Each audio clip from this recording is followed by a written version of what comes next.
Hey everyone, James from Support here.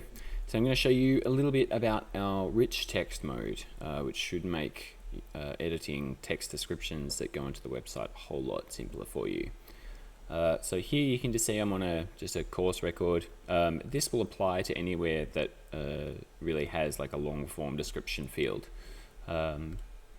So what we're going to do here is we'll focus on this web description field in marketing. If I click here, we can see that it opens up to, this is sort of the old legacy mode. We can see that denoted here, and the legacy mode is the old sort of textile code that we used to use to create these descriptions and format them. But what we've done is introduced a few other modes that really are designed to make it a whole lot easier for non-technical folk to write up these descriptions and put in a bunch of formatting without having to understand sort of the syntax of textile. Or we also have an advanced HTML mode. You can see here there's 3 modes. So advanced HTML is if you have like a HTML developer or somebody who really knows what they're doing, who just wants onCourse to get out of the way, and they can go in and type their code directly in to the box, and that will pass it all out and make it all look nice. Legacy is you will notice if you had a text description on in a field before we added this update a few months ago in late 2020. Then it will that text field will be in legacy mode, and we did that so that we don't break any of your old formatting, pretty much, so that once we release this, all of your websites still look nice and as expected. But what we're going to focus on here is the rich text mode. So let's click that, and you can see here immediately that there's already a bit of a difference. So we've got these tools up the top here now. And there's also another neat little feature. So we know that instead of, it's kind of annoying to have to scroll that, but in rich text mode, we've actually got this little box down the right hand corner here, where if we just hover the mouse over this and then click and drag it, we can expand or collapse this as we like. So I'm just going to increase that a little bit so that we can see what we're working with. And so you can see here, this box has 2 modes. It has a write mode and a preview mode. The write mode, I suspect some of you will use, but perhaps not all of you, because it still does require that you know Markdown syntax, which is what this uses now. But if you don't want to worry about that, I'd suggest you just go straight into preview mode, and we can start editing everything from within here. So this is our description at the moment. Don't worry about these appearing in bold. That's just because the textile syntax for a numbered list is the same as a heading syntax for in Markdown, which is why these appear massive right now.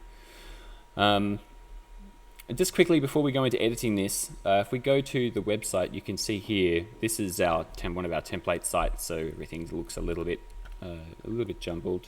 So we like to play with things here. Make sure that they're all working okay. This part here, you can see that I've highlighted is everything that's in the description that we're going to be working on. So what I want to do, first off, I'm just going to get rid of this because that doesn't really make sense that that's there, because we can see here that this is actually a heading. So we're going to get rid of the H2, and I'm just going to highlight the actual heading, and we'll click here where it says paragraph, and you can see here this sets the paragraph section to either being like a paragraph of text, so it sets the formatting that way, or you can set one of 3 different heading sizes. So here we're going to select heading 2, and there it is, straight up. And then here we can see that actually the unordered list syntax between textile and Markdown, or legacy and rich text, is exactly the same.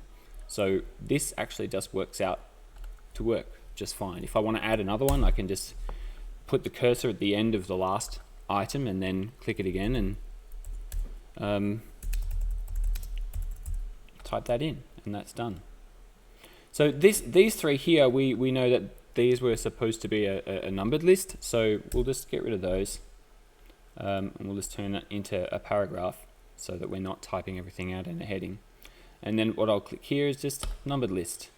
We can see here it sets a number 1. If I go item 1, item 2, and item 3.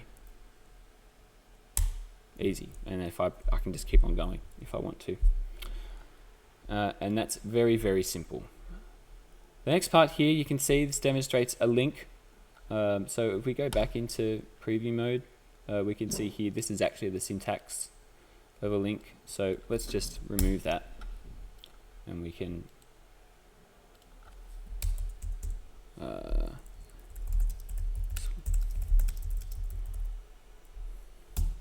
so sometimes you might want to prompt people to click here.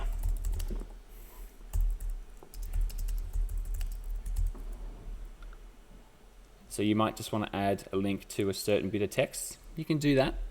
Just type out your text, then highlight the area that you want to be the link or the clickable section, and then you come up here and you click link, and then you can type in here www.google.com.au, and there it is. Our link is actually there and it's working. And if you come into the preview mode, you can see how that syntax works out. So within the square brackets, you've got the text that is appearing for the user, and then the actual HTML URL is appearing just to the right of that in these other brackets. And then lastly, this is just a line of text, and you can just slap that in, just type that in, and that works as expected. And I think this part, being able to write in the preview mode, is actually perfect, because then it just it gives you it shows you exactly what you're working on, and it gives you a good idea of exactly what everything is going to look like, or at least how it's going to format once you have put your descriptions together.